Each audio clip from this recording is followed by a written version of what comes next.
احسان افضل صاحب پاکستان مسلم لیگ نون سے آپ کا تعلق ہے، سینیٹر اون عباس صاحب پاکستان تحریک انصاف سے ہمارے ساتھ ہیں۔ سینیٹر اون عباس صاحب، آپ سے آغاز کرتی ہوں۔ سوابی کے جلسے میں بھی ہم دیکھ رہے ہیں کہ کوئی فائنل کال، کوئی لاہے عمل سامنے نہیں آیا، بیانات آئے، تقریریں ہوئیں اور پھر واپس لوٹ گئے۔ تو کس نے ڈیسائیڈ کرنا ہے کہ احتجاج کب ہوگا؟ اور نومبر میں اگر آپ لوگوں نے طے کر لیا رہائی ہونی ہے تو پھر لاہے عمل کیوں نہیں دیا گیا سوابی کے جلسے میں؟ اعوذ باللہ من الشیطان الرجیم، بسم اللہ الرحمن الرحیم۔ بھی ایک چیز یاد رکھیے گا، پولیٹیکل سٹرگل کی کوئی تاریخیں نہیں دی جاتی، اور یہ کوئی پری پلان سٹریٹجی نہیں ہوتی کہ فلانے ٹائم پہ فلانا کام ہوگا اور اس ٹائم پہ اتنے لوگ نکلیں گے اور ہو جائے گا۔ یہ پاکستان یا دنیا بر صغیر میں یہ پہلی ایسی تاریخ ہے جو پلان ہے جس میں تحریک مسلسل چلتی جا رہی ہے۔ اب میں تو سمجھتا ہوں، آئی پرسنلی تھنک یہ پاکستان تحریک انصاف کا ماسٹر سٹروک ہے۔ ہم نے سوابی میں جا کے اگر یہ اعلان کرنا تھا کہ فلانی ڈیٹ کو فائنل کال ہے اور فلانی جگہ پہ پہنچنا ہے، تو آپ سمجھ سکتی کہ میں اس وقت یہاں بیٹھ کے اپنے گھر پہ یہ ٹاک شو کر رہا ہوتا؟ نہیں، اس دفعہ پاکستان تحریک انصاف ایک میچور جماعت کے طور پہ ہم یہ فیصلہ کریں گے کہ ہم نے کس ٹائم پہ کس طرف کو جانا ہے، اور اس کا اعلان الٹیمیٹلی خان صاحب ہی کریں گے۔ نہ وہ رائٹ میرے پاس ہے، نہ وہ علی بین گنڈا پور، نہ کسی اور کے پاس ہے پڑا۔ ٹائمنگ کا پلان خان صاحب کریں گے، اور تھوڑا سا ایک اور جب آپ نے تحریک چلانی ہوتی تھوڑا سا اس کا مومنٹم بلڈ کیا جاتا ہے۔ اب یہ جو سوابی کا جلسہ تھا یہ ایک وارم اپ جلسہ تھا۔ آپ کو یاد ہوگا کہ جب 4 یا 5 اکتوبر کے بعد جس قسم کا SCO کانفرنس جو معاملات چلے، چیزیں تھوڑا سا بیک فٹ پہ گئیں، پھر آئینی ترمیم آ گئی، پھر اس کے بعد یہ جو سینیٹ اور قومی اسمبلی میں جو معاملات ہوئے، ایکسٹینشن اور یہ جو چیف جسٹس کے حوالے سے وہ چیزیں چلی، so ultimately political struggle move کر کے نیشنل اسمبلی اور سینٹ میں چلی گئی تھی۔ اب جب واپس اس کو سڑکوں کو لے کے آنا، آپ کو تھوڑا سا وارم اپ کرنا ہے، اپنے ورکر کو چارج کرنا ہے، اپنے نیریٹو کو بلڈ کرنا ہے، اور پھر آپ ایک وقت آئے گا جو پراپر ٹائم وہ خان سے اعلان کر دیں۔ جی فواد صاحب کہتے ہیں آپ لوگوں نے 9 فروری کا ایک بڑا موقع مس کر دیا، 9 فروری کے بعد تحریک نہیں چلا سکے، پھر آپ لوگ کوئی الائنس نہیں بنا سکے، وہ مومنٹم آپ بلڈ نہیں کر سکے۔ اگر آپ ابھی وارم اپ فیز میں ہیں تو پھر آگے 3-4 مہینے تو پھر آپ وارم اپ فیز میں ہی رہیں گے۔ اچھا دیکھیں، میں عرض کروں، 9 فروری کی ایسی ایک مسٹیک ہے جو کہ ہم سارے جانتے ہیں، غلطیاں ہر پولیٹیکل جماعت سے ہوتی رہتی ہیں۔ ہم 9 فروری کو اگر اس دن اٹھ کے کوئی شور مچاتے، کوئی ایک سڑکوں پر پروٹیسٹ کا اعلان کرتے، چیزیں ڈیفرنٹ ہو سکتی تھی۔ پولیٹیکل پارٹیز ہیں جس قسم کی ہم پہ ایک ایک غاصبانہ قسم کا ہمارے ساتھ رویہ رکھا گیا ہے پورے پچھلے 1.5-2 سال میں۔ آپ دیکھیں خان صاحب کے قاتلانہ حملے سے لے کے لوگوں کی چار دیواری تک کیا کچھ نہیں کیا گیا۔ اب اس میں سوچیں گے کیا یہ جماعت عام ایک انسان کے طور پہ، عام پولیٹیکل پارٹی کے طور پہ کیا یہ صحیح طرح کام کری؟ نہیں، ہمارے کچھ سینسز اتنے زیادہ کوئی سٹرونگ نہیں ہیں کہ ایک طرف ہمیں مارا جائے، دوسرا ہم کہیں گے جی فلانا ٹائم غلط ہو رہا ہے۔ ہم نہیں کر پائے۔ یس، الائنسز کی بات سے میں شاید اگری نہ کروں، ہم نے پوری کوشش کی ہے، ابھی بھی ہم الائنسز کے ہیں۔ ہمارے ساتھ اچک زئی صاحب ابھی بھی کانٹیکٹ میں ہیں، مینگل صاحب کے ساتھ ہم کانٹیکٹ میں ہیں، مولانا صاحب کے ساتھ آپن ہمارے معاملات دیکھیں، آئینی ترمیم کے حوالے سے ہم ان کے ساتھ کانٹیکٹ میں رہے ہیں۔ جماعت اسلامی کے ساتھ بھی ہم نے کانٹیکٹ کرنے کی کوشش کی جب وہ پنڈی میں فیض آباد میں انہوں نے دھرنا دیا تھا، تو اور اس وقت ہم GDA کے ساتھ بھی بات کر رہے ہیں۔ سو پاکستان میں جتنی جماعتیں ہیں جو اس گورنمنٹ کے مینڈیٹ کو تسلیم نہیں کرتی، جو ہمارے نیریٹو کے ساتھ تھوڑا سا قریب تر ہیں، ہم ان سے بات کر رہے ہیں۔ الٹیمیٹلی فیصلہ ہر جماعت نے اپنے مینڈیٹ سے کرنا ہے۔ یقیناً کوئی ہم اسے کہیں جی آپ ہمارے ساتھ آ جائیں تو ہر بندے نے اپنے ٹرمز پہ آپ کے ساتھ آنا ہے۔ اب مولانا کے ساتھ جب ہماری بات ہو رہی تھی تو ضروری نہیں ہے کہ ہم ایک حد تک ہم ان کے ساتھ چلے، کچھ ترمیم ہمیں قبول نہیں تھی، کچھ ان کو تھا، الٹیمیٹلی ہم پل آؤٹ کریں گے کیونکہ ہم نے تو آئینی ترمیم میں جانا نہیں تھا، اور مولانا وہ جو آدھی ایک ترمیم تھی اس کے ساتھ وہ چلے گئے۔ سو آپ کسی بھی اپنے الائنس کو مجبور نہیں کر سکتے وہ اپنی پوزیشن چھوڑے اور آپ کی پوزیشن پہ آ جائے۔ So you just have to keep trying. یقین جانیے پاکستان میں جس پولیٹیکل جی آپ بتائیے۔ جی، یہ جو خواہش تھی JUI اور PTI ملاقات کی کہ مولانا فضل الرحمان اور عمران خان میں ملاقات ہو جائے، کس کی خواہش تھی؟ کیونکہ میں ابھی اسٹیٹمنٹ دیکھ رہی تھی کامران مرتضیٰ صاحب کا، ایک ایکسپریس اخبار میں لگا ہوا ہے کہ عمران خان کے ملنے کی خواہش پر مولانا صاحب نے رد عمل نہیں دیا، تو یہ خواہش ادھر سے ہوئی ہے آپ کے بانی کی طرف سے؟ اچھا، یہ میرے ایسے نوٹس میں یا نالج میں نہیں ہے کہ ایسی کوئی خواہش کا اظہار ہوا ہے، لیکن اگر کبھی کسی جگہ پہ کسی اس پارٹی کی لیڈرشپ نے کسی یہ بیان دے بھی دیا تو میں اس میں کوئی بڑی بات نہیں سمجھتا۔ مولانا صاحب بھی اسی ملک میں رہتے ہیں، پاکستان عمران خان صاحب بھی اسی ملک میں رہتے ہیں۔ اگر یہ 2 لوگ آپس میں ملنا بھی چاہیں کسی بھی معاملے کے اوپر، وہ ایک پولیٹیکل سٹرگل یا پولیٹیکل الائنس کے طور پہ، تو اس میں کوئی بڑی بات نہیں ہے۔ لیکن ایسا میرے نالج یا نوٹس میں نہیں کہ ایسی کسی خواہش کا اظہار، لیکن اگر ہوا ہے تو یہ تو بڑی اچھی چیز ہے کہ ایسے لوگ، ایسے پولیٹیکل جماعتیں جو بہت ایکسٹریم ایکسٹریم اینڈ پہ رہ چکی. ہمارا اور مولانا صاحب کا کوئی اتنا زیادہ back ground, historical back ground کوئی اتنا اچھا نہیں رہا, لیکن اس کے باوجود آئینی ترمیم کے حوالے سے ہم آپس میں ملے, ہماری لیڈرشپ ملی, خان صاحب کو جا کے پیغام دیا, خان صاحب نے بڑا وارم قسم کا ریگارڈ مولانا صاحب کو بھیجا تھا کہ ہم نے آپ کے ساتھ چلنا ہے, لیکن ہماری فلانی جو ٹرمز کے اوپر اعتراض ہے. اور اگر اس اعتراض کے یا اس الائنس کے جو تھوڑی سی ہاف کوکڈ الائنس تھی, اس کے نتیجے میں اگر کسی ٹائم پہ مولانا صاحب یا خان صاحب کی ملاقات ہو بھی جاتی ہے تو میں تو سمجھتا ہوں بڑا خوش آئند ہے. سو کہیں پہ اگر چھوٹی موٹی اپوزیشن ہمارے جیسے لوگ ہیں تو ہمیں آپس میں ملنے جلنے دیں, ہم نے آپس میں بیٹھ کے کیا کچھ ایسا کر لینا ہے جو ان کا نقصان ہو جائے گا. لیکن اگر ایسا ہوتا ہے, I think this is well appreciated کہ اتنے بڑے پولیٹیکل جو مخالف تھے وہ آج آپس میں مل بیٹھنے کو تیار ہیں, پرووائڈیڈ کہ ایسے لوگوں کے خلاف ایک تحریک عمل میں آ سکے. میں ویری پاکستان سمجھتا ہوں پاکستان اس نہج پہ پہنچ گیا ہے کہ اگر آج عوام نے واقعی اپنی تقدیر بدلنے کا فیصلہ کرنا ہے, you have to stand together with them, with this political party. آپ کو آج تحریک انصاف عمران خان کے ساتھ کھڑے ہو کے اسٹرگل کا پارٹ بننا پڑے گا. سینیٹر صاحب, جب باقی جماعتیں آن بورڈ آپ کے ساتھ آتی ہیں, میں ذرا حکومت کا موقف اس حوالے سے جان لوں. رانا احسان صاحب, آپ کیا سمجھتے ہیں تحریک انصاف کے احتجاج سے آپ کی گورنمنٹ کو کسی قسم کا خطرہ ہے؟ آپ لوگ محسوس کر رہے ہیں جس طرح احتجاج ہو رہا ہے, اور جو ایک جس طرح سینیٹر صاحب کہہ رہے ہیں ابھی ہم وارم اپ ہو رہے ہیں, اس کے بعد باقاعدہ بھرپور احتجاج ہوگا؟ بسم اللہ الرحمن الرحیم. دیکھیں, بات یہ ہے کہ کے پی کے میں ان کی اپنی حکومت ہے, سوابی کی کال دی گئی, جلسہ آپ کے سامنے ایک میڈیوکر جلسہ تھا, اور پھر وہاں بھی جس طریقے کے دعوے کیے گئے, پہلے انہوں نے دعویٰ کیا کہ ہم 14 دنوں کے اندر جو ہے وہ اڈیالہ جیل سے خان صاحب کو نکال لیں گے, اس کو بھی 1.5-2 مہینے جو ہے وہ گزر گئے. پھر انہی گنڈا پور صاحب نے کہا تھا کہ اگر جسٹس منصور علی شاہ نہ بنے چیف جسٹس تو ہم پاکستان بند کر دیں گے. پھر انہی کے ہی جو نئے چیف جسٹس تھے ان کی اوتھ ٹیکنگ سیریمنی میں وہ بیٹھے رہے. ابھی آپ کو اون صاحب نے بھی بتا دیا کہ کوئی اسٹوڈنٹ موومنٹ شروع ہوگی, کوئی فلانا ہوگا یا شاید کچھ اور ہو جائے گا, کوئی کسان نکلیں گے, تو پھر اس طریقے سے موومنٹ شروع ہوتی ہے اور ہم اس کا جو ہے وہ حصہ بن جائیں گے. اور تو ان کا اپنا, ان کے پاس کوئی پلان نہیں ہے. ایک تو جماعت میں بے انتہا تقسیم ہے, مختلف لیڈرز کے مختلف موقف ہیں. خان صاحب کی بہنیں جو ہیں وہ ان کا علیحدہ موقف ہے, پارٹی کے چیئرمین کا علیحدہ موقف ہے, اور دیگر لیڈران کے اپنے موقف ہیں. پنجاب کی تنظیم کی کے پی کے سے نہیں بنتی. پھر انہوں نے دیکھیں انہوں نے کیا کچھ نہیں کیا. آکسفورڈ میں جا کے ایک انہوں نے کوشش کی کہ وہاں سے انٹرنیشنل پریشر بنے. پھر انہوں نے لابیسٹ ہائر کیے یو ایس میں, انہوں نے کہا کہ وہاں سے پریشر بنے. آپ کہہ رہے ہیں پنجاب کی تنظیم کی کے پی کے تنظیم سے نہیں بنتی, تھوڑا سا ذرا سے الیبوریٹ کیجئے گا رانا صاحب, یہ کیا کہنا چاہ رہے ہیں آپ؟ وہی سوالات جو صحافی پوچھ رہے ہیں وہی سوال آپ نے بھی اٹھایا ہے جو علی امین گنڈا. نہیں دیکھیں, وہ حماد اظہر اور وہ جو ہے گنڈا پور صاحب وہ ایک دوسرے کے خلاف ہی باتیں کرتے رہتے ہیں اور مختلف ان کے بیانات ہوتے ہیں. تو تنظیم میں کہہ رہا ہوں یہ it is a broken party. تو ان کا آپ کا جو سوال, میں نے کہا کہ انہوں نے تو ہر دروازہ کھٹکھٹا دیا. اب ان کو امید ہے کہ ٹرمپ سے ان کو کوئی فائدہ ہو جائے گا. اسی امریکہ کا یہ دروازہ کھٹکھٹا رہے ہیں جس کو یہ ایبسولوٹلی ناٹ کہتے تھے.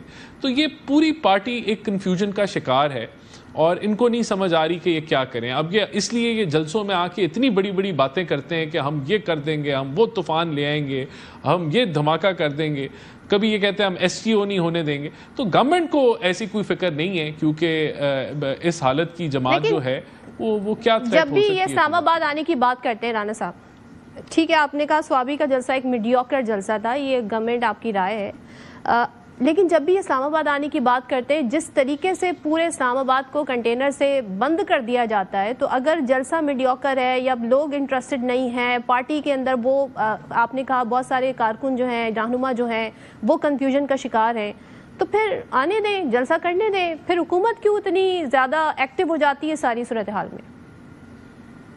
یہ دیکھیں اس کی بہت جینون وجوہات ہیں. ایک تو ملک کے اندر ٹیررزم جو ہے وہ دوبارہ سے سر اٹھا رہا ہے, اس کا سر ہم نے کچلنا ہے, اور اس طرح کے موقع پہ کوئی ایسا کوئی واقعہ ہو جائے تو وہ پھر سیاست کو ایک علیحدہ شکل دینے والے, اس کو سیاسی طور پہ استعمال کرنے کے لیے جو ہے یہ جماعت جو ہے وہ تیار ہے. دوسرا دیکھیں اس جماعت کا ایک وائلنس کی ہسٹری ہے. اب تو ایک باقاعدہ ہسٹری ہے جس کے اندر آپ کے پاس زمان پاک میں پیٹرول بم سے لے کے 9 مئی کے واقعات, اسلام آباد میں جلاؤ گھراؤ, ریڈیو پاکستان کے اوپر حملہ. تو جب ایسی انٹیلیجنس کی رپورٹس ہوں تو پھر جو ڈسٹرکٹ گورنمنٹ ہے وہ اپنا جو ہے انٹیلیجنس کی رپورٹ کے مطابق جو ہے وہ احتیاطی جو ہے وہ چیزیں امپلیمنٹ کرتی ہے کہ جس سے اس طرح کے انسیڈنٹس نہ ہوں. لیکن ہم نے ان کو اجازت دی. اسلام آباد میں بھی انہوں نے جلسہ کیا, پھر انہوں نے لاہور میں بھی جلسہ کیا, لیکن گورنمنٹ کو جو پروٹیکٹیو میجرز ہیں وہ لینے پڑتے ہیں اس طرح کی سیکیورٹی سچویشن کے اندر. اگر تو مولانا ان کے ساتھ مل جاتے ہیں, جو کہ ابھی ہمیں نہیں معلوم کہ ان کی پارٹی کیا سوچ رہی JUI, تو جیسے کہ ہم نے دیکھا جس طریقے سے مولانا صاحب نے 26ویں آئینی ترمیم میں کردار ادا کیا, مولانا اور یہ اگر اکٹھے ہو جاتے ہیں تو آپ کو نہیں لگتا بہت بڑی اسٹریٹ پاور کے طور پہ سامنے آئیں گی دونوں جماعتیں؟ دیکھیں اگر مگر پہ تو ابھی ہمیں نہیں جانا چاہیے. جب ایسا کوئی وقت آئے گا تو اس کے اوپر ضرور ہم بات چیت کر سکتے ہیں, لیکن مجھے نہیں لگتا کہ مولانا صاحب اور KPK کا کوئی ایسا کوئی جوڑ بن سکتا ہے, کیونکہ دونوں کمپیٹ کرتے ہیں KPK کے اندر. اور ابھی تک اگر ایسا کوئی جوڑ بننا ہوتا تو میرے خیال سے مولانا صاحب کو یہ KPK کی حکومت کے اندر حصہ دے دیتے. تو وہ ایسی یہ ان کے اندر کیپیسٹی نہیں ہے کہ یہ کوئی ایسی جو ہے کنسنسس بلڈنگ کریں. اور اگر ہوا ایسا تو پھر اس وقت کامنٹ کیا جائے گا, لیکن میرا نہیں خیال کچھ ایسا ہونے جا رہا ہے. اچھا, ذرا یہاں پر ہم رانا ثناء اللہ صاحب جو 190 ملین پاؤنڈ والا کیس ہے اس متعلق وہ کہہ رہے ہیں کہ انہیں لگتا ہے جی اس میں سزا ہو جائے گی. سن لیتے ہیں رانا صاحب کیا کہہ رہے ہیں. فی الحال تو مجھے لگ رہا ہے کسی کو سزا ہو. وہ جو کیس ہے نا 190 ملین پاؤنڈ والا, وہ 2+2=4 ہے. خان صاحب جو ہیں وہ اپنے خود دشمن ہیں, ان کا برا ان سے زیادہ کوئی نہیں کر سکتا. ہمارے ساتھ تو اگر بات ہوگی تو بالکل سامنے ہوگی. باقی رہی دوسری قوت, ان کی طرف سے آنکھ ماری جائے. اسٹیبلشمنٹ کا سربراہ جو اس وقت ہے نا وہ آنکھ مارنے والا بندہ نہیں ہے. سیدھی بات اگر انہوں نے کرنی ہوئی تو ان کو ہمارے ساتھ ہی کرنی پڑے گی, سیاسی قیادت کے ساتھ کرنی پڑے گی. جب بھی یہ کریں. سینیٹر رونق باز صاحب کیا کہیے گا, بات کرنی پڑے گی تو ہم سے کرنی پڑے گی اور اس کے علاوہ کوئی آپشن نہیں ہے. سو اس پر آپ کیا کامنٹ کرنا چاہیں گے, اور خاص طور پہ جو 190 ملین والے کیس کے حوالے سے ایک اندیا دے رہے ہیں رانا صاحب؟ ایک بات بتاؤں, ویسے میں حیران ہوتا ہوں ان کی جب ٹاک شوز پہ باتیں سنتا ہوں. میں پرسوں والے دن دیکھ رہا تھا میاں نواز شریف صاحب نے درخواست جمع کرائی نیب کی کورٹ میں کہ جو میں نے غیر قانونی طور پہ توشہ خانہ میں مرسیڈیز گاڑی اور BMW لے کے مریم نواز شریف کو دی تھی وہ کائنڈلی اس کیس کو منتقل کر دیا جائے اس وقت سول سیشن کورٹ کی عدالت میں, کیونکہ 50 کروڑ سے زیادہ کا جو کرپشن کا کیس ہے وہ تو نیب میں جا سکتا ہے. 50 کروڑ کی چھوٹی میں نے کرپشن کی ہے, اس لیے آپ اس کو جو ہے نا سیشن عدالت میں بھیج دیں. جہاں پہ یہ مائنڈ سیٹ پرویل کر رہا ہو نا, وہاں پہ 190 ملین پاؤنڈ کی بات القادر ٹرسٹ پہ, جس کا خان صاحب یا بشرا آپا صاحب لینا دینا ہی کوئی نہیں ہے. ایک انڈیپینڈنٹ ٹرسٹ, ایک یونیورسٹی جہاں پہ قرآن اور سنت کی روشنی میں تعلیمات دی جا رہی ہوں, ایک وہاں پہ فلاحی ادارہ ہو جس کا کوئی پروفٹ اینڈ لاس کا اکاؤنٹ نہ ہو, اس کے حوالے سے آپ ساری دنیا جانتی ہے. دیکھیں انہوں نے 3 کیس بنائے تھے 8 فروری سے پہلے, 2, 3 اور 4 فروری کو. ایک کیس تھا نکاح کا کیس جو انہوں نے بنایا تھا, دوسرا تھا اس وقت توشہ خانہ کے کیس, اور ایک تیسرا اور کیس تھا پتہ نہیں کون سا. تینوں کیسوں میں سزا کر دی. عوام نے اپنا ریاکشن یاد کیا دیا. 8 فروری کو باوجود ان کی تیاری کے 8 فروری کو پاکستان میں بہت بڑا انقلاب آیا تھا. لوگوں کی مائیں بہنیں بیٹیاں بزرگ نکلے تھے ووٹ ڈالنے کے لیے کہ جی آ کے آج ہم نے عمران خان کو اس فیصلے کے خلاف آ کے ووٹ ڈلیں. ابھی بھی وہی ہو رہا ہے. یعنی کہ اس وقت جو گورنمنٹ بیٹھی ہے, اس وقت جو یہ سوچ پرویل کر رہی ہے وہ عوام کے بالکل مختلف جا رہی ہے. عوام محبت کے ساتھ اپنے لیڈر کے ساتھ کھڑے ہیں, اور یہ ایک ایسے نیریٹو کے ساتھ کھڑے جس کی کوئی پاؤں کسی قسم کا کوئی نہیں. ویری فرینکلی رانا خان صاحب کہہ رہے تھے کہ دہشت گردوں کو کچلنا ہے. اور بھائی ہمیں کچلنے سے فارغ ہوں گے تو دہشت گردوں کو کچلیں گے. آپ کا تو سارا دماغ ہم پہ چل رہا ہے. یعنی کہ PTI کے MNA سینیٹرز MP کہاں چھپے ہیں, ان کو نکالنے سے آپ نکلیں گے تو آپ کو پتہ لگے گا KP اور بلوچستان میں کیا چل رہا ہے. جسٹ بیکاز یہ جو مائنڈ سیٹ بول رہا ہے نا, یاد رکھیے گا, وہ کہتے ہیں میں نہیں بولتی میرا یار بولتا. یہ خود نہیں بول رہے, ان کے پیچھے وہ جو طاقت ہے یہ اس کی اسٹرینتھ پہ بول رہے ہوتے ہیں. اگر 1-to-1 فائٹ ہوگا تو میں پولیٹیکل اسٹرگل آپ کو بتاؤں. مجھے رانا صاحب سے سوال پوچھنا ہے. رانا صاحب مجھے یہ بتائیے گا, آپ لوگ رانا صاحب جب یہ کہتے ہیں اگر بات ہوگی تو ہم سے ہوگی, تو ذرا مجھے یہ بتا دیں اگر آپ سے بات ہوگی تو آپ کے پاس ایسا کیا ہے جو آپ تحریک انصاف کو آفر کرنا چاہتے ہیں, اور کیا پاور ہے آپ کے پاس اس حوالے سے؟ یہ دیکھیں بات یہ کہ ہم تو پارلیمنٹ کی بات کرتے ہیں. سیاسی جماعتوں سے تو جب بات ہوتی ہے تو پارلیمنٹ کے فلور پہ ہوتی ہے اور کھلی ڈلی ہوتی ہے, کوئی بیہائنڈ بند دروازوں کے پیچھے نہیں. اس سچویشن میں اگر یہ آپ کے پاس آتے ہیں بات کرنے تو کیا آفر ہے آپ کے پاس, کیا ٹیبل پر ہے؟ دیکھیں ہم ہر مدعے کے اوپر مل کے کام کر سکتے ہیں, چاہے وہ الیکشنز ہوں, چاہے وہ ان کے اوپر جو یہ سمجھتے ہیں کہ ان کے ساتھ زیادتی ہو رہی ہے. ان کا تو ایک ہی 1 پوائنٹ ایجنڈا ہے اس وقت, ان کو اپنے بانی کی رہائی چاہیے. What role you can play؟ دیکھیں وہ تو عدالتی معاملات ہیں. ان کو پھر اگر بانی کی رہائی چاہیے اس کا مطلب ہے ان کو NRO چاہیے. جو یہ ہے اپنا 190 ملین پاؤنڈ کا کیس ہے اس سے ان کو فراغت چاہیے. پھر اور جو دیگر کیسز بنے ہوئے 9 مئی کے اس سے ان کو فراغت چاہیے. تو وہ فراغت تو نہیں ہم دے سکتے, وہ تو عدالتوں نے دینی ہے, لیکن ہم مل بیٹھ کے ملک کے مفاد کے لیے ہم کام کر سکتے ہیں اور کرنا چاہیے. جو فرض ہے ان کا ایز اے اپوزیشن ان کا کام ہے کہ یہ ملکی مفاد کے لیے کم از کم جو ہے اس کو چلنے دیں, چیزوں کو, معاملات کو آگے بڑھنے دیں. تو وہ تو کیا جا سکتا ہے نا. وہاں ہم الیکشن ریفارمز ہیں, وہاں اکٹھے ہم بات کر سکتے ہیں. اب یہ ابھی جو آئینی ترامیم آئی آپ نے دیکھا کہ 1 درجن جماعتوں نے کنسنسس جو ہے وہ بلڈ کیا, اور یہ بھی کنسنسس کے اندر شامل تھے, یہ بھی اس مکالمے میں شامل تھے, اس ڈیبیٹ میں, بلکہ پروپوزلز دیے انہوں نے JUIF کو بھی دیے, اس اسپیشل پارلیمانی کمیٹی میں بھی دیے. لیکن پھر خان صاحب نے کہا کہ ہم نے نہیں کھیلنا اور نہ ہم نے کھیلنے دینا ہے اور آپ باہر آ جائیں. تو بات یہ کہ ہم تو بات چیت کر سکتے ہیں, پارلیمنٹ کے فورم پہ کر سکتے ہیں, اس حوالے سے 26ویں آئینی ترمیم کے حوالے سے مولانا صاحب بھی بڑا ڈیفرنٹ موقف رکھتے ہیں. ٹو بی آنیسٹ, اور پاکستان تحریک انصاف بھی بڑا ڈیفرنٹ موقف رکھتی ہے. بریک لیتے ہیں, بریک کے بعد واپس آتے ہیں. Welcome back once again. اور عباس صاحب, جو اس وقت رانا احسان صاحب کہہ رہے ہیں کہ کبھی آپ لوگ ٹرمپ سے امیدیں وابستہ رکھتے ہیں, کبھی آپ سوچتے ہیں جی جو 26ویں آئینی ترمیم کے کانٹیکس میں چیزیں ہو رہی تھیں, کوئی وکلا تحریک اس حوالے سے بن جاتی تو آپ کو کچھ مومنٹم مل جاتا. کیوں ویسے بائی دا وے آپ کو ڈونلڈ ٹرمپ سے امیدیں؟ آپ کا تو نعرہ یہ تھا کہ ہمیں مداخلت کی امریکہ نے, اور جس طریقے سے ہماری حکومت گرائی گئی تو ہمیں تو حقیقی آزادی چاہیے. اب آپ اسی امریکہ سے مدد چاہ رہے ہیں, اسی امریکی صدر سے مدد چاہ رہے ہیں, جو پچھلے امریکی انتظامیہ تھی اس سے آپ کو اعتراض تھا. تو آپ اپنے کارکن کو کیسے ایکسپلین کریں گے کہ پہلے آپ کیا کہتے تھے, اب کیا کہتے ہیں؟ بالکل صحیح بات. اچھا, I find it very amusing by the way. میں حیران ہوں, پاکستان میں پچھلے 1.5-2 سال کے اندر جو کچھ اس ملک میں ہوا ہے نا, اس سے آپ کی سوسائٹی کا اندازہ ہو گیا کیسے شرازہ بکھار دیا گیا. اب ہمارے کوئی ایتھکس, کوئی نارمز بچے نہیں ہیں. ڈونلڈ ٹرمپ ہم نے کب کہا ہے کہ جناب ڈونلڈ ٹرمپ ہمیں آزاد کروائیں گے؟ ایک نیریٹو تھا کہ خان صاحب کی اس شخص کے سے ایک اچھا تعلق تھا, ان کا ایک اچھا روابط تھا.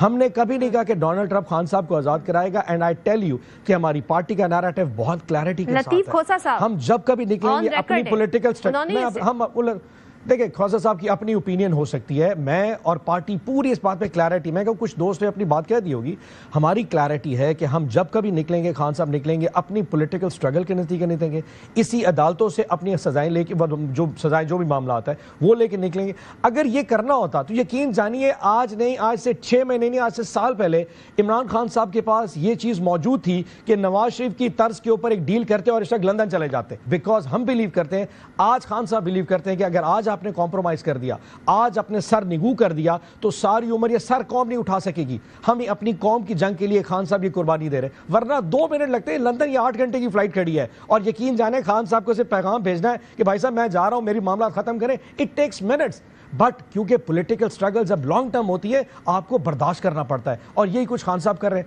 اب یہ بیٹھ کے سوچ رہے ہیں کہ جناب ڈونلڈ ٹرمپ آئے گا, ہمیں ڈونلڈ ٹرمپ سے کچھ نہیں لینا, ہم لینا چاہتے تو خود اس کو خان صاحب لندن جا سکتے تھے. And that just a narrative build کیا جا رہا ہے کہ جی اب یہ ڈونلڈ ٹرمپ سے مانگے. ہمیں کسی سے کچھ نہیں چاہیے, ہم اپنی جنگ لڑیں گے, اپنے دستے بازو پہ لڑیں گے, اور انشاءاللہ ایک وقت آئے گا. یہ نیریٹو آپ کی پارٹی نہیں بلڈ کیا بائی دا وے, یہ نیریٹو آپ کی پارٹی نہیں بلڈ کیا, تو جو کنفیوژن کی باتیں آتی ہیں تو پھر کئی ہمارے دوست ہیں, کئی ایسے دوست ہیں, کئی کولیگز ہیں جن کا اپنا پوائنٹ آف ویو ہوگا, اور انڈیپینڈنٹ میرا پوائنٹ آف ویو بھی ہو سکتا ہے, لیکن میرے پوائنٹ آف ویو کے اوپر پارٹی کا جو نیریٹو ہے وہ ہمیشہ سپرسیڈ کرے گا. سو جو پارٹی کا نیریٹو میں نے آپ کو بتا دیا, اگر کسی دوست یا کولیگ کا اپنا ایک پوائنٹ آف ویو ہے تو آئی ریسپیکٹ دیٹ, لیکن وہ پارٹی کا نیریٹو نہیں ہے. ہمارا یہ ہے کہ ہم اپنی سٹرگل پہ نکلیں گے. ٹرمپ آیا, ہمیں خوشی ضرور ہے, وہ اس لیے بھی خوشی ہے کہ وہ ایسا شخص ضرور کم از کم بائیڈن سے بہتر ہے. اسرائیل کے حوالے سے, غزہ کے حوالے سے جو بائیڈن انتظامیہ کا معاملہ ہے, ایز اے مسلمان میں سمجھتا ہوں کہ اس سے شاید یہ بہتر ہو جائے. $26 ارب کی امداد اس نے اسرائیل کو دے دی ہے کہ آؤ اور مسلمان مارو. 50,000 مسلمان مر چکے ہیں, مجال ہے اس نے منہ سے ایک لفظ نکالا ہو.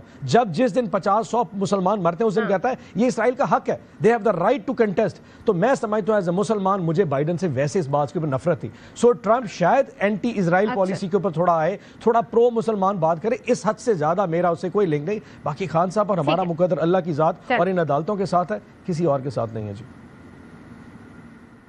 آپ نے کہا ان عدالتوں کے ساتھ بھی ہے. اوکے رانا صاحب مجھے یہ بتائیے گا, اب آپ نے سن لیا, وہ کہہ رہے ہیں ہمیں تو اس طرح کی آفر آئی بھی تھی اور ہم چاہتے تو جیسے کہ نواز شریف صاحب 99 کے بعد گئے اس طرح ہم بھی جا سکتے تھے, تو آپ اس پہ کوئی کامنٹ کرنا چاہیں گے؟ کہتے ہیں جی ہم نے آپٹ کیا ہے کہ ہم NRO نہیں لیں گے. یہ تو دیکھیں ڈیسپریٹ ہے کہ ان کی کہیں بات چیت ہو جائے, اور آپ کے سامنے ہے کہ میاں جو خان صاحب ہیں انہوں نے کتنی دفعہ کہا عمران خان نے کہ ہماری اگر ہم بات چیت کریں گے تو اسٹیبلشمنٹ سے کریں گے, ہم اپنے سیاسی حریفوں سے بات چیت نہیں کریں گے. اس کا کیا مطلب ہے؟ اس کا یہی مطلب ہے نا کہ خان صاحب کوئی چیز چاہتے ہیں کہ اسٹیبلشمنٹ ان کو دے دے, اور وہ وہی سمجھتے ہیں کہ وہیں سے میری کوئی دال گلے گی, تو اس وجہ سے وہ وہاں بار بار بات چیت. پھر آپ دیکھیں کہ ہم اپنے زور بازو کے اوپر کریں گے تو پھر آپ آکسفورڈ الیکشن کیوں لڑنے چلیں گے؟ ویسے آپ کیا مشورہ دیں گے اگر یہ بات چیت کرنا چاہیں تو؟ نواز شریف صاحب بھی کیا سیاسی حریفوں سے ہی بات کر کے گئے تھے جب؟ بالکل, وہ نواز شریف صاحب کو انہوں نے بھیجا تھا نا, یہ تو آپ کو بہتر بتا سکتے ہیں کہ خان صاحب نے خود فیصلہ کیا, اور انہوں نے ان کے ڈاکٹرز بھی آئے اور سب کچھ کیا, یا یہ بتا دیں یہ ڈکٹیشن لے رہے تھے اور کسی کی ریکمنڈیشن پہ انہوں نے بھیجا, تو یہ بتا دیں کہ ان کے دور میں جب وہ گئے تو عدالت نے ان کو بھیجا تھا میاں نواز شریف کو, تو عدالت کے ذریعے وہ گئے تھے. بہرحال یہ تو لیکن ہم نے بالکل چارٹر آف ڈیموکریسی کیا, اور ہم نے اپنے سیاسی حریفوں کے ساتھ جو ہے وہ بات چیت کی, اور پیپلز پارٹی کے ساتھ ہم انگیج رہے, اور جو یہ ایک پولرائزیشن کا ماحول بنا ہے یہ تو تبھی بنا ہے نا جب یہ خان صاحب سیاست میں ان کی انٹری ہوئی, اور وہ بھی کسی کے کندھوں کے اوپر انٹری ہوئی, اور پھر جب یہ حکومت میں تھے تب بھی انہوں نے جو ہے کوئی کسر نہیں چھوڑی. ایک فاشسٹ حکومت تھی جس نے جعلی کیس بنائے, نیب کو مس یوز کیا اپوزیشن کو زیر اعتاب لانے کے لیے, اور کتنے ہمارے لیڈرز تھے جن کو انہوں نے نیب کے کالے قانون کے اندر جو ہے وہ جیلوں میں ڈالا. تو ان کا اپنا یہ ماضی ہے. بہرحال یہ آج بھی جو ہے یہ تو ان کا اوپن موقف ہے کہ یہ بات چیت انہی کے ساتھ کرنا چاہتے ہیں. اوکے فائن, آپ کا پوائنٹ آ گیا. سو مچ. رانا صاحب ہمارے ساتھ تھے, سینیٹر رانا عباس صاحب, ان کا تحریک انصاف کا بھی موقف آپ نے سن لیا. یہاں پر میں بریک لیتی ہوں, بریک کے بعد واپس آتے ہیں. Welcome back once again. بات کریں گے کرکٹ کی, اور 22 سال بعد آسٹریلیا کو ہوم گراؤنڈ پر پاکستان نے جس طرح سے شکست دی ہے کسی نے یہ امیجن نہیں کیا تھا, کیونکہ مجھے یاد ہے اس سیریز کے ہونے سے پہلے کہا جا رہا تھا جی بہت مشکل کنڈیشنز ہوں گی آسٹریلیا میں, بہت مشکل ہوگا پاکستان کا جیتنا. وسیم اکرم صاحب یہ کہہ رہے تھے ایک میچ بھی پاکستان اگر جیت جائے تو یہ بڑی بات ہوگی, لیکن الحمدللہ پاکستان نے 2 میچز جیت کر یہ سیریز جو ہے وہ کامیابی سے اپنے نام کی ہے. اور اس سے پہلے 2002 میں بھی پاکستان نے اسی طریقے سے آسٹریلیا کو زبردست طریقے سے ون ڈے سیریز میں شکست دی تھی. مسئلہ اب یہاں پر پاکستان کی اس ساری صورتحال میں ایک یہ بھی آ رہا ہے کہ اب سے کچھ دن بعد یعنی فیب میں 2025 میں ہونی ہے چیمپئنز ٹرافی, جس کے لیے ایز ایکسپیکٹڈ بھارت نے کہہ دیا ہے کہ ہم نہیں آئیں گے. پاکستان میں ہونی ہے, پاکستان ہوسٹ کر رہا ہے, پاکستان آ کر نہیں کھیلیں گے, یہ ہمیشہ سے ان کا رہا ہے موقف.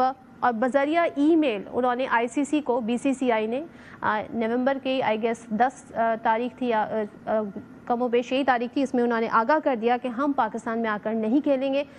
ریزنز کیا ہیں وہ ڈسکلوز نہیں کی گئی ہیں, اور کیا پاکستان کے پاس اب آپشنز رہ گئے ہیں؟ کیا ایک بار پھر سے ہم دیکھیں گے کوئی ہائیبرڈ سسٹم ہوگا جس کے تحت ہم جا کے کچھ میچز یہاں ہوں گے, کچھ یا سری لنکا میں ہوں گے یا پھر دبئی میں ہوں گے, یا پھر جیسے کہ خبریں آ رہی ہیں کہ پاکستان مائنس بھارت فارمولا یا مائنس انڈیا فارمولے کے مطابق سوچ رہا ہے, اور اس کی مثال انہوں نے 1996 اور 2003 میں بھی دی ہے جب اسی طرح کا ایک معاملہ بنا تھا اور 2 ٹیمیں تھیں جنہوں نے آ کر کھیلنے سے انکار کر دیا تھا. اس کی ڈیٹیلز میں کچھ آپ کے ساتھ بعد میں شیئر کروں گی, لیکن کیا پاکستان کے پاس یہ آپشنز ہیں جس پہ غور کیا جا سکتا ہے؟ اس پہ بات کر لیتے ہیں. ہمارے ساتھ موجود ہے یاسر حمید, پاک کرکٹ کے مایہ ناز نام ہے. شاہد ہاشمی صاحب ہمارے ساتھ ہوں گے. شاہد صاحب تھینک یو سو مچ, آپ نے جوائن کیا. یاسر سب سے پہلے ذرا جیت سے بات کرتے ہیں. آپ کے خیال میں پہلے تو پاکستان کی جیت ظاہر ہے آپ کو بھی مبارک ہو, سب کی مبارک ہو, اور پاکستان میں جتنے کرکٹ کے شائقین ہیں ان کے لیے بڑی زبردست خبر ہے. ایک ہی ہمارے پاس ایسی انٹرٹینمنٹ رہ گئی ہے جہاں پہ ہم سب ایک یونٹی بڑی فیل کرتے ہیں. تو یہ بتائیے گا اس کا کریڈٹ آپ کسے دیں گے؟ رضوان کی کیپٹنسی کو دیں گے کیونکہ ظاہر ہے ان کا بھی امتحان تھا ایز اے کیپٹن اس سیریز میں اپنی پرفارمنس دکھانا, یا آپ سمجھتے ہیں کہ کھلاڑیوں نے اوور آل بہت زبردست پرفارم کیا ہے؟ ہاں جی بالکل, دیکھیں it's a big moment for Pakistan cricket کہ ہم لوگ آسٹریلیا میں دوسری دفعہ سیریز جیتے. اگر آپ نمبرز دیکھیں ٹوٹل 5 سیریزوں میں سے ہم 2 سیریزز جیت چکے ہیں, which are very good and compatible numbers now, اور بڑے اچھے نمبرز آپ کہہ سکتے ہیں. 5 میں سے 3 وہ جیتے ہیں اور 2 ہم جیتے ہیں. اس سیریز کے حوالے سے اگر ہم بات کریں تو واقعی پاکستان ٹیم نے دل خوش کر دیا, جس طرح کی پرفارمنس دی ہے لڑکوں نے, اور جس طرح کا باڈی لینگویج تھی, اور جو جس طرح جذبے سے کھیلے, پلان کر کے کھیلے, انٹیلیجنٹ کرکٹ کھیلے, کوئی پینک نہیں ہوئے, ڈومینیٹ کیا. بہت ساری کوالٹیز تھیں اس سیریز میں, اور جو مطلب ہم لوگ ایکسپیکٹ نہیں کر رہے تھے. جس طرح آپ نے بات کی, وسیم اکرم ایک بہت بڑا نام ہے پاکستان کی کرکٹ کا, سب سے بڑا, ون آف دا بگیسٹ نیم ہے, اور وہ ہر جگہ جا کے پاکستان کے لیے بات کرتے ہیں. آبویسلی کامنٹری میں باکس میں ہوتے ہیں, پاکستان کو ریپرزینٹ کر رہے ہوتے ہیں. انہوں نے یہاں تک مطلب انہوں نے بھی یہ کہہ دیا تھا کہ ہم ایک میچ جیت گئے پھر بھی بہت بڑی بات ہوگی. تو I think it's a great surprise اور great gift from Pakistan cricket team. آپ نے کہا کریڈٹ کس کو ملنا چاہیے اس سیریز کا, تو دیکھیں دس از اے ٹیم گیم. یہ انڈیویجول سپورٹس تو ہے نہیں, یہ ٹیم سپورٹس ہے, یہ ہم جانتے ہیں. اور ٹیمیں وہی جیتتے ہیں جو مل کے کھیلتی ہیں. اگر آپ ہسٹری اٹھا کے دیکھیں, اگر آپ ریویو کریں گے کسی بھی ٹیم کی, آپ پرفارمنسز کو اگر انالیسس کریں, سوچیں اس کے بارے میں. اگر آسٹریلیا 2000 میں اتنی کیوں کنسسٹنٹ تھی, ان کی ہر جو ہے باکسز سارے. اس سے پہلے جو ہم جس طریقے سے ہار رہے تھے, غالباً 2 سال بعد میں نے یہ منظر دیکھا کہ ہماری ٹیم جو ہے ٹرافی اٹھا رہی ہے, اس طرح کوئی سیریز جیتی ہے اور اتنی زبردست پرفارمنس دیکھے. تو آپ کے خیال میں اس کا کریڈٹ اس لیے بھی جاتا ہے کہ کیا رضوان کو اس کا کریڈٹ ملے, کیونکہ ان دیکھیں میں اسی طرف آ رہا تھا. میں ایکچولی میں تھوڑے سے اس بات کا مقصد جی میں اسی طرف آ رہا. دیکھیں کریڈٹ جو ہے نا, کیپٹن از ویری کی پوزیشن کرکٹ میں. کپتان جو تھا پوری ٹیم کو انسپائر کرتا ہے. ہمارے ماضی میں جتنے کپتان گزرے, وسیم اکرم, انزی بھائی, معین خان, عمران خان, یہ لوگ انسپائر کرتے تھے, ٹیم کو انسپائر کرتے تھے اور ٹیم کو لے کے چلتے تھے. ابھی جو میں نے ایک چیز دیکھی ہے پاکستان کرکٹ ٹیم میں, رضوان, مجھے پورا یقین تھا کہ جب بھی کپتان بنے گا یہی رزلٹ آنے ہیں, کیونکہ ہم نے بھی کرکٹ کھیلی اور پتہ ہے, اور اس لڑکے کا بھی پتہ ہے کہ کس طرح وہ ٹیم کو لے کے چلتا ہے, یونائٹڈ لے کے چلتا ہے. دیکھیں کپتان وہاں پہ فلاپ ہونا شروع ہوتا ہے جب وہ پریشر اپنے اوپر لیتا ہے اور اس کے سوچنے کی صلاحیت ختم ہو جاتی ہے. وہ جو مینٹلی جو ہے نا بلاک آ جاتا ہے اس کا, وہ کسی کی سنتا نہیں ہے, کسی سے مشورہ نہیں لیتا. رضوان کی یہی بات تھی, ایک تو یہ کہ وہ سب کو لے کے چلتا ہے, نمبر 2 وہ آئی کانٹیکٹ میں رہتا ہے بالر کے ساتھ. ٹھیک ہے, جب آپ کا کپتان وکٹ کیپر ہو, اس سے پہلے بھی سرفراز کپتان تھا, ICC چیمپئن ٹرافی جیتے ہیں, ٹھیک ہے, اس نے اپنے آپ اپنی گیم کو ریز کیا, وہاں پہ نمبر 4 پہ کھیلنے آیا. ایک میچ جو سری لنکا کے اگینسٹ, اس کا کیچ ڈراپ بھی ہو گیا تھا, لیکن پھر بھی اللہ نے عزت کیوں دی؟ یونٹی تھی, ڈسپلن تھا اور کچھ کرنے کا جذبہ تھا. اب بھی وہ چیز نظر آ رہی ہے ہمیں, کچھ کرنے کا حوصلہ تھا. ٹھیک ہے, ابھی آگے بہت سی چیزیں انشاءاللہ ہم شاہد صاحب کی طرف, ہاں جی مجھے شاہد صاحب کی طرف جانیں. شاہد صاحب یہ مجھے بتائیے گا, جو پاکستان کے اوپر ابھی اس وقت ایک صورتحال ہے, چیمپئنز ٹرافی کی میں بات کر رہی ہوں, ہائیبرڈ ماڈل, ٹھیک ہے, ہم نے بہت بار یہ پریکٹس بھی کی ہے, اس دفعہ بھی ہو سکتا ہے کر لیں, لیکن یہ جو خبر آئی ہے کہ مائنس بھارت فارمولے پر ہم سوچ رہے ہیں, جس میں مثال دی جا رہی ہے 96 کی, جب آسٹریلیا اور ویسٹ انڈیز نے سری لنکا میں کھیلنے سے انکار کیا, اور 2003 میں نیوزی لینڈ نے کینیا اور انگلینڈ نے زمبابوے میں کھیلنے سے انکار کیا تھا. تو ICC نے یہ کیا تھا کہ انکار کرنے والی ٹیموں کے میچز میں حریف ٹیموں کو انہوں نے پوائنٹس دے دیے تھے, یعنی کہ ظاہر ایک پوائنٹس انہوں نے اس طریقے سے بانٹ دیے تھے. یہ پاسبل ہے اس وقت شاہد صاحب؟ نہیں, یہ ممبرس پارٹیسپیشن ایگریمنٹ جو ICC اپنے تمام ممبرس کے ساتھ سائن کرتا ہے, اس کے اوپر پاسبل نہیں ہے. اور پھر جس کا بیٹ اور بال ہے وہ بچہ کیسے آپ کرکٹ میچ سے الگ کر سکتے ہیں؟ سارا پیسہ تو انڈیا کا ہے, براڈ کاسٹر بھی انڈیا کا ہے, تو انڈیا کو تو آپ مائنس کر ہی نہیں سکتے. ہاں, پاکستان اگر یہ تھریٹ دے رہا ہے کہ ہم چیمپئنز ٹرافی سے پل آؤٹ کر جائیں گے, تو پاکستان چیمپئنز ٹرافی سے پل آؤٹ کر جائے گا, اس کے فائنینشیل کانسیکوینسز ہوں گے, براڈ کاسٹرز کے بھی ہوں گے اوپر, انڈیا کے اوپر بھی ہیوج فائنینشیل اس کی امپلیکیشنز ہوں گی, پاکستان کے اوپر بھی ہوں گی. لیکن پاکستان کو بھی یہی سٹانس رکھنا چاہیے کہ ہم ہائیبرڈ ماڈل پہ نہیں جائیں گے, کھیلنا ہے ہمارے یہاں آؤ, سیکیورٹی کے آپ کے خدشات بالکل بے بنیاد ہیں, ہماری یہاں آسٹریلیا آ چکی ہے، انگلینڈ 3 سال میں 2 دفعہ آ چکی ہے، ساؤتھ افریقہ آ چکی ہے، کہہ دیا ہے نہیں آئیں گے تو پھر یہ بات تو ہم نہیں دہرا سکتے کہ پھر وہ سالڈ ریزن دیں. یہ سیکیورٹی جو بہانہ ہے، جو سیکیورٹی خدشات ہیں وہ بیکار ہے، بالکل غلط ہے. پاکستان نے سیکیورٹی خدشات کے باوجود 2016 میں ٹور کیا، 2023 میں ٹور کیا پاکستان نے، اور پاکستان کے 2016 کے ٹور میں تو سیکیورٹی خدشات کی وجہ سے ایک میچ دھرم شالہ سے کولکتہ شفٹ کیا گیا. بھارت کے تو پچھلے ٹور پر کبھی بھی میچ شفٹ نہیں ہوا، ان کو کبھی بھی سیکیورٹی خدشات پہلے نہیں تھے. یہ صرف پلان کرتے ہیں، پروپیگیٹ کرتے ہیں. تو وہ جو میچ بھارت کے ہونے پاکستان میں، ان میچز کا پھر کیا ہوگا؟ بھارت نہیں آتا، ہم کہہ رہے ہیں آئیں، تو یہ معاملہ کہیں پر جا کر سیٹل ہوگا. یہ آپ نے کہا پاسبل نہیں ہے، جس طریقے سے 96 میں ہوا، 2003 میں ہوا. تو اب مزید آپشنز کیا رہ جاتے ہیں؟ اب تو بہت ہمارے پاس صرف ایک ہائبریڈ ہی ماڈل رہ گیا ہے، جس میں ظاہر میسج یہی جاتا ہے کہ بھارت اپنی منمانی کرتا رہے گا اور ہم ہر باری ان کی بات کو مانتے رہیں گے. نہیں ماننا پاکستان کو ایک اسٹرانگ ری ایکشن دینا ہے، اور دے رہا ہے پاکستان کی گورنمنٹ یہ کہہ رہی ہے کہ آپ پول آؤٹ کر جائیں چیمپئنز ٹرافی سے. جب یہ بیٹھ کے بات ہوگی، آئی سی سی آئے گا، بی سی سی آئی آئے گا، پاکستان کرکٹ بورڈ بیٹھے گا، تو پھر کہیں نہ کہیں سولوشن تو نکالنا پڑے گا. ہائبریڈ ماڈل پہ نہیں جانا چاہیے. انڈین میڈیا کے مطابق تو ہائبریڈ ماڈل میں پاکستان کو صرف 2 میچ ملنے والے ہیں پنڈی میں، ساؤتھ افریقہ ورسز انگلینڈ اور پاکستان ورسز بنگلہ دیش. یہ 2 تو اونٹ کے منہ میں زیرے کی بھی برابر نہیں ہے. 15 میچز میں سے اگر آپ صرف 2 میچ دے رہے ہیں تو یہ پول آؤٹ کا مطلب ہے شاہد صاحب اس کے نتائج بھی ہوں گے. یاسر آپ اس پہ کیا ایڈ کرنا چاہیں گے؟ کیا کرنا چاہیے پاکستان؟ دیکھیں یہ بات تو بالکل صحیح کہہ رہے ہاشمی بھائی، بالکل صحیح کہہ رہے ہیں کہ لائن ڈرا کرنی پڑے گی. بہت ہو گیا، ہم نے بہت ان کو کوشش کی. پاکستان نے انڈائریکٹلی میسیجز سوشل میڈیا کے ذریعے، اسٹیٹمنٹس کے ذریعے ایک جیسچر شو کر رہے کہ یار یہاں پہ ہم ایک ایونٹ کرنے جا رہے ہیں. جب پاکستان وہاں پہ جا کے ورلڈ کپ کھیل سکتا ہے، کہ لائن ڈرا کرنی پڑے گی، پان کو سخت موقف اپنانا پڑے گا. ٹھیک ہے، thank you so much Yasir, thank you so much Shahid Hashmi صاحب ہمارے ساتھ تھے. ظاہر ہے پاکستان کو کہیں نہ کہیں میسج دینا ہوگا، لیکن اس کے نتائج بھی دیکھنے ہوں گے، اور مزید آپشنز کیا ہیں ان پہ غور کیا جا سکتا ہے. لیکن آئی ہوپ کہ کرکٹ میں اس طرح کی نفرت نہ آئے. جو بھارت ایک طرح تقسیم اور نفرت کی بات کرتا ہے، ان کے وزیر خارجہ آ جاتے ہیں، کہتے ہیں جی ایس سی او میں آیا ہوں، پاکستان نہیں آیا ہوں، لیکن انڈین ٹیم آ کے میچ نہیں کرتی، گو کہ یہ آئی سی سی کے انڈر یہ ٹورنامنٹ ہونے جا رہا ہے. سو لیٹس سی کیا ہوتا ہے. پروگرام دیکھنے کا شکریہ، آپ سے اجازت چاہتی ہوں. اللہ حافظ.